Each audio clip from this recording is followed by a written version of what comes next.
What's good, YouTube? So a couple days ago, I released my first video talking about the video game awards. Shout out to that first video though. And everybody's putting in their 2 cents, giving the reviews, everything like that about how they feel about it. And some of the games that they like, some of the games they didn't like. And it looks like one of the major topics that's coming out of it is this whole thing about female leads within video games and how they're ugly or not ugly. Or as time is going on, video game leads are becoming more and more ugly.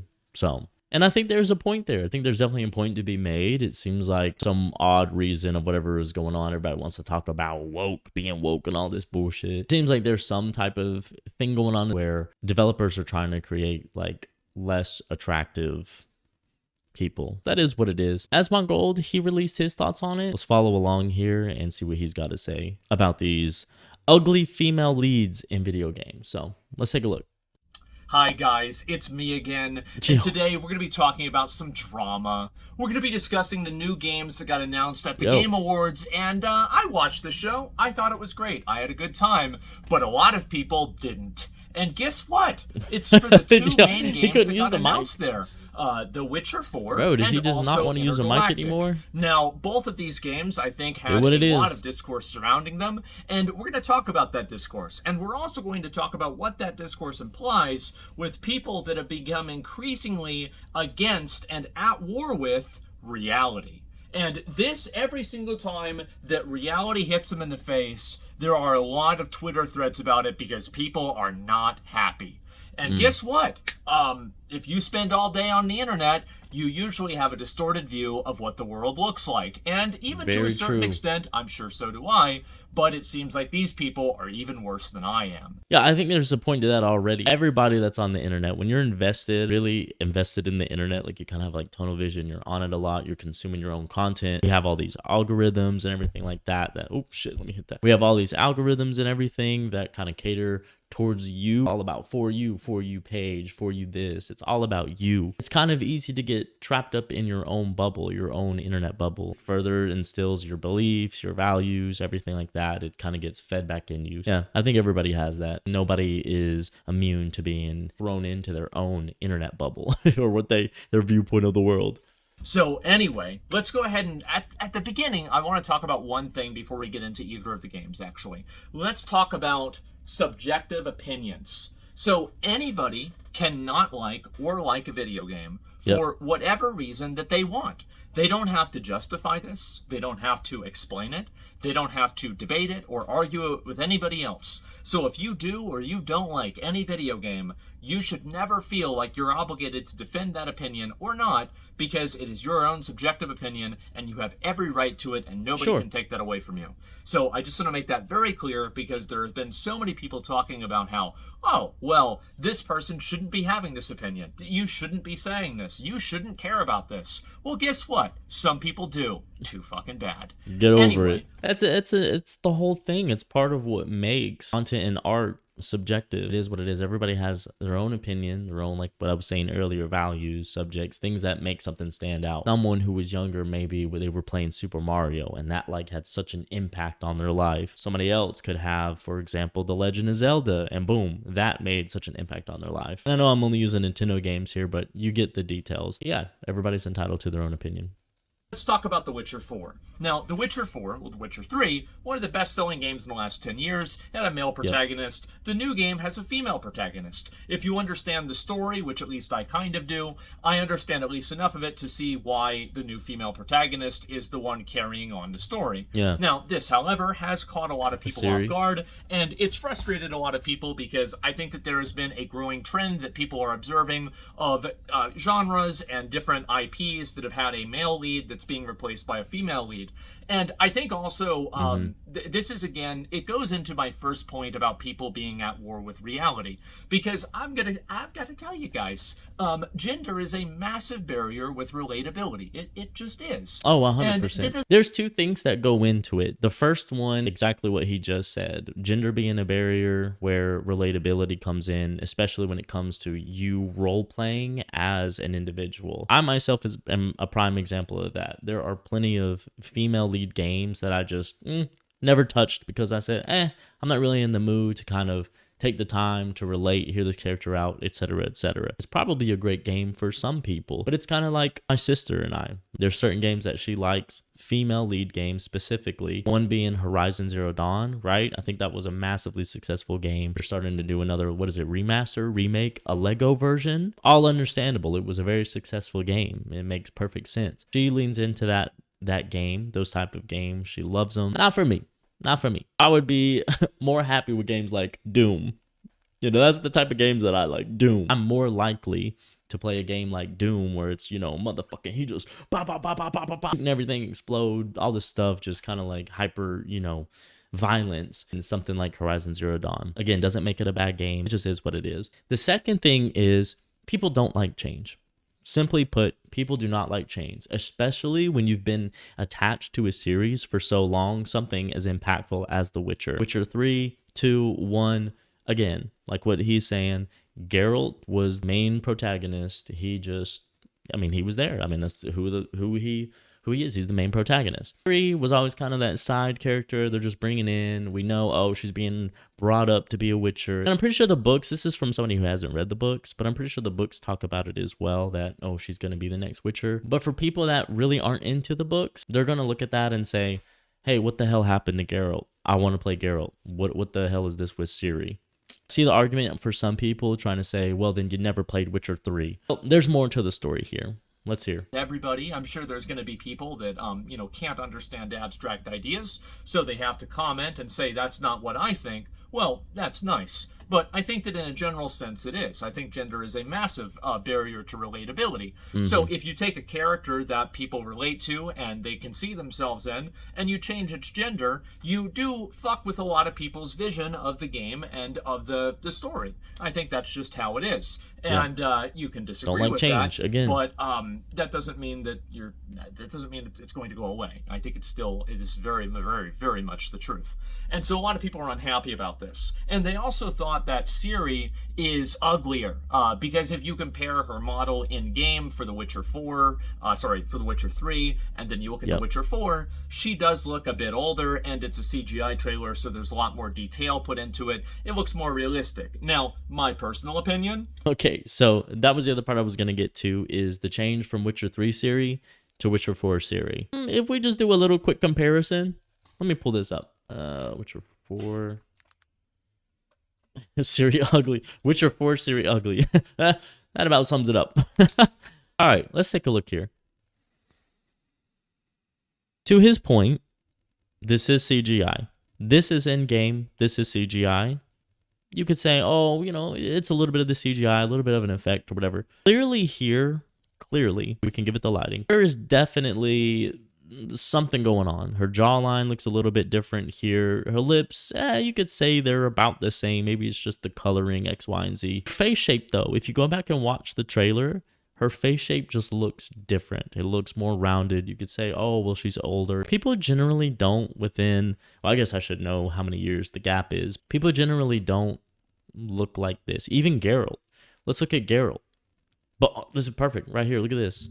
Somebody had a whole YouTube video comparison. So relatively speaking, from the time from Witcher 1, 2, 3, I mean, he kind of, kind of maintained that ruggish look. You can see from the trilogy here, he really didn't change much. He got maybe a pointier nose. Actually, that's kind of funny. I didn't notice that. The graphics got better, but he also got more defined, more like masculine. Look, let's look at this. I would focus in from Witcher 2 to Witcher 3. Look at Witcher 2 to Witcher 3. And he's gotten older, right? It's not necessarily like he's gotten uglier, his face blew up or anything like that, like what kind of looks like happened to Ciri here from Witcher 3 to Witcher 4. It just looks like he may have gotten a little older. All right, let's continue. I have actually personally dated a Polish girl with a big nose. So I think that she's fine. But that doesn't necessarily mean that everybody else does. If you think she's ugly, you don't want to play the game because of that, that's fine. That's whatever. I personally don't think so, and I think that CD Projekt Red has earned a degree of my trust with how well they've handled Cyberpunk and also The Witcher 3, that I'm going to give them the benefit of the doubt, and I'm going to really, really hope that the game is in fact actually good.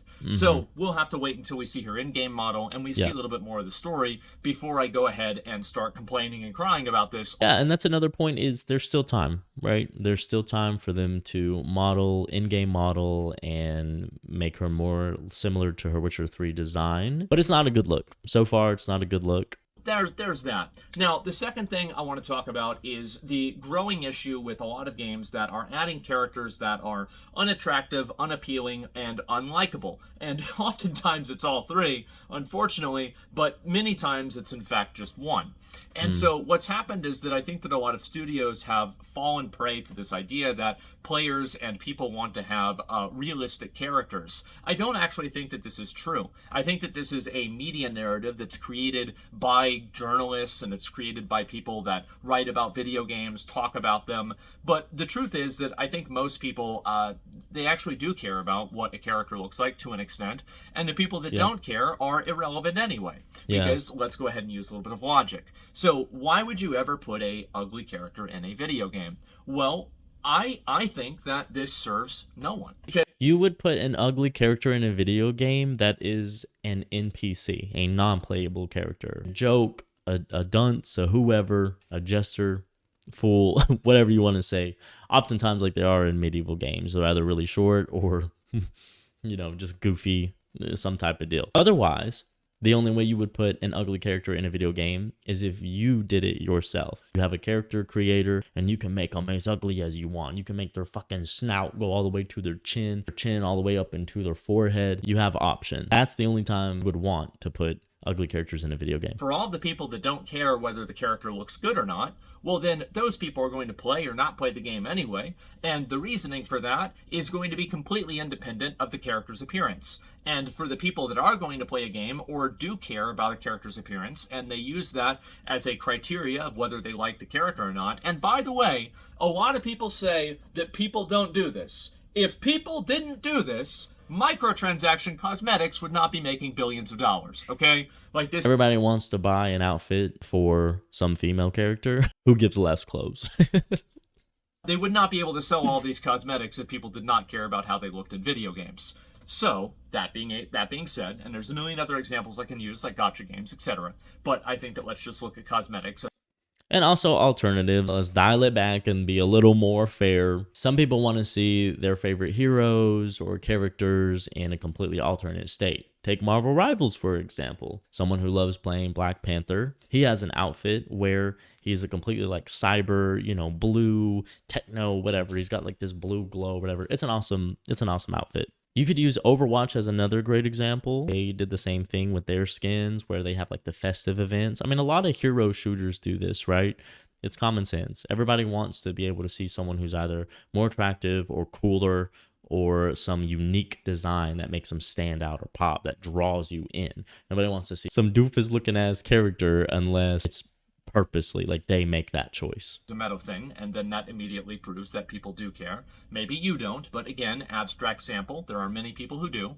And for the people who do care, I do think that having a character that is unappealing, unlikable, or just in general not something that people want to see, that's just or unrelatable. I think that's another really component. Not necessarily what people don't want to see, but just in one way or another unrelatable. I think this serves literally zero purpose. And in fact, all it does is it serves to hurt the game. So let me explain why. Again, so you have all the people who are, they don't care about the way the character looks. They don't give a shit about it. They're going to play the game based off of the gameplay. Well, they've already made their decision. They've already bought the game or pre-ordered it. Doesn't matter. Is that they don't care.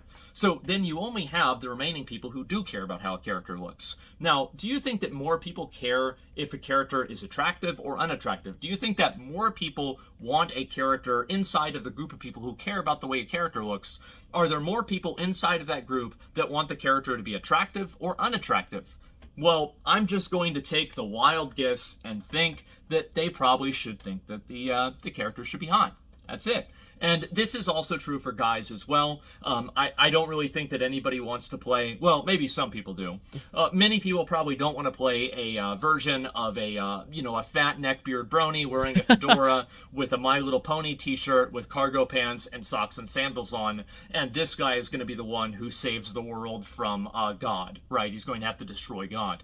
Many people probably would not really relate with that character, and they'd rather have somebody like Clive from Final Fantasy 16. A lot of it, more of the relatability is when a character starts out that way, right? They're in their socks, hoodie, you know, bum looking ass clothes or whatever. And then they become more than that. They become like a superhero. They get like more powerful or some type of, you know, Superman, Clark Kent, Spider-Man. Boom, let's take Spider-Man as a perfect example. Peter Parker, nerd, glasses, X, Y, and Z, gets bit by that radioactive spider. Now he's fucking like stronger, faster, you know, he's cool all of a sudden. He doesn't need glasses anymore. That's what people like, that's what people are attracted to. If you are normal, if you're some scrub, X, Y, and Z, and a lot of times, let's be honest, we kind of see ourselves that way, right? Depending on the day, we could have a bad day and we just say, fuck man, I'm just a fucking loser. And we want to have that escape with a hero or a fighter or somebody that we can relate to, that we could say, oh, I wish I was them, or oh, I can see myself being them. That's a lot of where the relatability comes from, is what you want to do when you're escaping, when you're role playing. Not, yo man, I feel like shit, I feel like such a bad person today, let me go play this even worse character so I can make myself feel better. That's not how it works.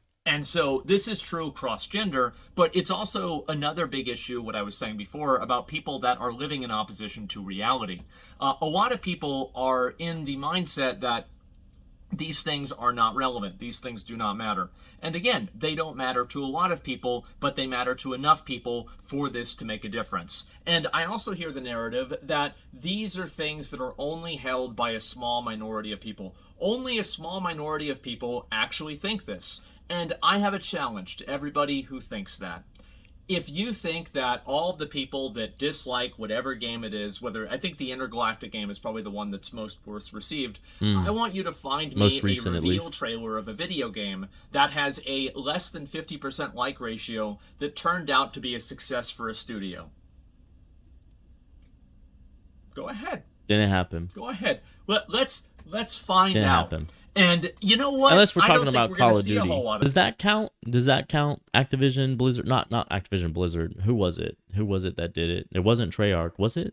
Maybe it was Activision. I don't remember. Whichever Call of Duty it was, Call of Duty actively gets dislikes when they try to come up with some random new idea, some trailer. Nobody likes it. I mean, Call of Duty is basically at this point one of those long-standing series where you love to hate it. So maybe Call of Duty, but I don't know any other one. For them, I've tried to find them, and I didn't see a single one. And so what I think is happening is that you have people that want to believe something so bad that it's caused them to distort reality into imagining that it's actually real. And so what's happened is that a lot of these people are so fixated around making sure that the game reinforces some worldview that they have, that they are unwilling to look at the rational implications of what is actually something that players want to see. And this goes into the idea of genres. Now, I'm sorry, guys, but I guess I have to be the bearer of bad news. But if you're making a video game and it's set in space, you're a bounty hunter, you've got guns, and you fight things with laser swords, the majority audience of that game is going to be a bunch of fucking guys. And that's it. A bunch of guys. So if you make a game like that and Star you don't Wars, appeal Star to that Trek. target audience, you are going to have a very hard time selling that game. Yeah. And it doesn't matter whether you think this should be true or not, or whether you know somebody who isn't part of that group, who is a girl or whatever, who likes these games, or a guy who doesn't like them. That's totally fine, but I think that the averages speak for themselves. You can look at games like Concord, Dragon Age Veilguard, or any of the other games that have come out recently that have tried to take a non-traditional approach in telling a story that is meant for a majority male audience. And I think that guess what happens? When that happens, well, a lot of people get frustrated, disappointed, and they think to themselves, you know what? I don't think this game's meant for me. I'm not going to play it. Yeah, and that's I'm not going to invest any more money in it. And so I feel like, how many points on a graph do you need to be able to draw a line? I think that it's very obvious that these things clearly do matter a lot to players, and this is not enough of a small minority for it not to be taken seriously. And also, I think that the implication is that a minority of people actually care about these things, whereas I think the actual reality is that a majority of people do. It's just that the amount of people that dislike it on social media might be a little bit higher, but it is more or less a respective sample size. Because I've never really seen a case, as I said before, where a game was massively massively hated on, like the reveal trailer, and then it turned out to be a massive success. I just don't really think this happened. What's so crazy too, it seems like there's like a new wave of gamers that have come in over the last few years. It's like as people have kind of changed their ideologies and their outlook of the world, it's almost like they've adjusted how they want to see video games too. A lot of the core gamers, a lot of the gamers that have grown up, it's not like any of us really give a fuck about, oh, if it's a female lead or anything like that, right? Not fully, not completely, but there is still that core group of gamers that want to just see something that is enticing. Oh, I mentioned Horizon Zero Dawn earlier. Another one that was really well received, Heavenly Sword. Does anybody remember that game? That was a launch title. If I'm not mistaken, I'm pretty sure it was a launch title for the PlayStation 3. And it was really well received. Look at the review for Heavenly Sword. 4.2 out of 5, 80%, 94% liked this video game. Why? Because the chick was badass. I only played demos of it, but it was a badass concept. And let's be honest, the protagonist, she ain't like, who would you rather play? A, okay, well, it looks like she's about to throw some shit down. Or B, I think we know the answer. First impressions are really important, and it matters a lot if you make them or not. And so a lot of developers are trying to design games and make games for everybody. They're trying to make the game for the target audience of anybody can play this game. It's going to appeal to everyone. All inclusive. Well, unless you're playing Tetris or you're playing some other sort of abstract game like that, this is just simply not the case. There are going to be games that are more appealing to men versus games that are more appealing to women. The same as there's music that way, the same as there's, movies that way, manga that way. Manga, they do it right. Yep. They literally have names for it. Shonen is literally made for young guys. Yep. So that's basically the way that they handle it, and I think that they're doing a lot better than comic books now, last time I checked. So the big issue is that people are trying to design and create a narrative that is based off of a worldview that doesn't actually exist. And what's happening is that you see games like Intergalactic, and you see games like Concord or Dragon Age or whatever, where they are designed with this perspective that, well, anybody can relate to anybody. And of course this can be true to an extent, but it's not true on a law of averages. And I think that that's what's really happened, is that you have people that have convinced themselves and gaslighted themselves into thinking that the only way that you can make this game and make it successful is if you make it appeal to everybody, but in the case of appealing to everyone, you actually, in fact, appeal to no one at all, just like Concord did. Yep. Concord is a perfect example. So, what I think is going to happen is that these games are going to come out, the reception around them is going to become more negative, and the games will not sell well. They're going to plummet. And I think this has been proven time and time again. And ultimately, for all the people that like good gameplay, they're not going to care about this. That's totally fine. But I think that there are enough people out there that also, there's another component to this as well, is that when people view or they perceive some degree of like messaging or they perceive some degree of like social politics in a video game, it immediately takes them out of the immersive experience the game is trying to create, and it makes them think about the game in the context of real life contemporary social politics. And I think this destroys the escapism, and it makes people more skeptical and less positive about these video games in a general way. It makes them more reluctant to want to be in the game. This happens with movies and see TV themselves shows as in the well, game. but in a lot of cases it just happens with video games the most, because that's what I talk about the most. That's the thing too, a lot of people forget, when you're investing this time to escape, to be in a game, that's your real time, real hours that you're investing into this character and story and the designs and the world, which is the beauty of it, right? It's the beauty and a beast, the blessing and the curse of it. Take example, the Elder Scrolls. That series of games, even though I'm not the biggest fan of Skyrim when that came out, the Elder Scrolls captured so many hours of so many people's lives because at the core, it was a great game to lose yourself in. Oblivion had a chokehold on me in my teen years I can't even describe at this point. It just was so... it just took so much of my life and time because I got lost into it. It's an RPG, right? It's RPGs, how RPGs are. A world like Oblivion is just a great example of this, about that escapism when somebody can just get lost in worlds and invest their real time and then come out of it not feeling bad. They can bring it to their friends or family to have something to talk about look what I did, look what, look what accomplishment I had. It kind of may be, for some people not the greatest. For non-gamers, they may say, wow, what the hell? Do something better with your life. And that's okay. They can have that opinion.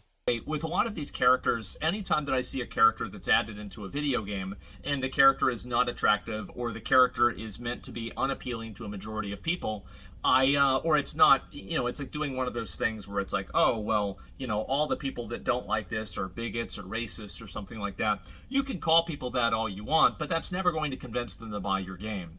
And I think that the people that do that, anytime I you don't see win that people in a trailer, over by I only automatically insulting assume them. the game Or is insulting going to them be at all, complete especially when you're trying to trash. sell And you think somebody to yourself, something. what do you mean? Like, that just means the character's ugly. Like, who cares? It's what about the gameplay? Let me think about it like this. If making an ugly character, as we've already established, actually is at best a negative or a net zero effect, and in almost all cases a negative effect, why would anybody do that? And I think that the mindset of putting things into a game that players actively don't like, that is more important than the actual enjoyment of the customer, I think that that mindset is going to permeate the entire game. I don't think that it's just going to begin and end at character selector or at character creation. I think it's going to be the entire game is going to have problems because it is fundamentally at face value, literally at face value, not designed for an audience. And I feel like I've been right a lot. I do. He has been. You can say what you want about Asmon and his viewpoints and outlooks and everything. I even don't agree with everything I've heard him say, but I still tune in to what he says because he's got a point. A lot of the times he has a really good insight and understanding of the video games and the concepts that they're trying to push and how they fail. A lot of times, listen, he's been on it. I see people getting mad about this, especially getting mad at me. I'm just saying, boys, let's wait and see. Let's see what happens. Yep. I wonder if the thing that's happened every single time is going to happen again. Oh, wow. I don't even know what to say. It's amazing. Yeah, I don't know. The suspense is killing me. I wonder if the game that everybody seems to hate is going to... Not right now. ...come out and be hated. And so people have been increasingly walling themselves off inside of their own echo chambers and trying to create their own reality. And I think this is the reason why people want censorship on social media a lot. The reason why is because these realities that they create are very, very fragile. And so the moment that one of these realities actually, butts up against an actual the real world, a real experience, well, then these people are going to be writing posts and talking and complaining about it and becoming very, very frustrated and upset. And I don't think you're going to get them. And so we're going to have to wait and see, but that's my prediction. Again, Asmon, he's very on top of it. He knows what he's talking about. He's seen it time and time again. He's been streaming forever. He's been playing these, RPGs, World of Warcraft type games for a long time. He understands what people like and what people don't like. He just has a really good grip on the industry and understanding what sells and what will fail. So kudos to him for speaking on that. Something else that I wanted to touch on that I really don't think, I haven't seen at least, people talk on much about when it comes to Intergalactic is about the lead character and her identity overall, right? So I want to take a look at something here. This is Tati Gabrielle. So this is the actress that they modeled the protagonist around. And if you look at her, right, she's been in a lot of different things. She was in Sabrina, I think was probably her most popular in recent times. Oh, she was in Batman. Look at that. She was in You. She was one of the main girls that the main dude in You was stalking. Pretty well known at this point, I would think, right? That's probably why she landed this, because she's doing her big one. Good for her. So again, when you look, if you just do a simple Google search on Tati and you look at her overall build, she's a petite girl. She's like got a petite build. She's kind of thin. She's also very fit, like that athletic build. She's very fit, right? When you look at Intergalactic, when you look at this model, this person, whoever this is, it's giving like step up to the plate and see what happens. I'm gonna show you. It's just rough. Now, granted, they could completely be backing this up via the story. I just want to throw that out there. They're saying, oh, she is, she's rough. She's X, Y, and Z, yada, yada. Look at what she can do, jumping off robots and slicing and dicing X, Y, and Z. That's perfectly fine. What I am not okay with, and again, maybe they'll explain this in the story, but Something else that I don't think is talked about enough, right? Seeing her have a shaved head. When it looked like to me, it was a missed opportunity to kind of have that representation. Something that is very, very crucial for Black women in general is their hair. Such a big part of their identity and who they are and what encompasses them and what comes with them. It's just a huge part of their identity and their culture. I hate to see another representation of somebody who it just doesn't happen. To me, it almost seems like, well, did the developers just not want to include her hair? Did they not want to take the time to make it move and give it its own like physics, etc., etc.? You don't know. Now, again, this could be backed up completely by the story, and it would make sense why she needs to shave her head to, you know, do whatever X, Y, and Z. They could be going a full Matrix, right, where virtually everybody had to shave their head because they were in like the little bubbles and whatever that was going on. But I just don't buy it. Nothing from the trailer really gave need of, hey, this person has to have their head shaved. So I think that was a really big miss. Like for me, I just think it was a huge miss, an opportunity of something that is like so small for us, maybe for a lot of outside people looking in, but a big miss for a lot of people that would want to relate to this character. A lot of the ethnic women that we know and love, and a lot of our Black women especially. It's a shame, man. I hate to see it, but it is what it is. So yeah, I just wanted to give a couple thoughts on that. Go check out Asmon and his page. He has a lot of hot takes, especially here recently. Like he's a pretty hot topic commodity there. Love him or hate him, he seems to hit the nail on the head most of the time, and I think this one's no exception. Thanks for tuning in. Peace. Signing off.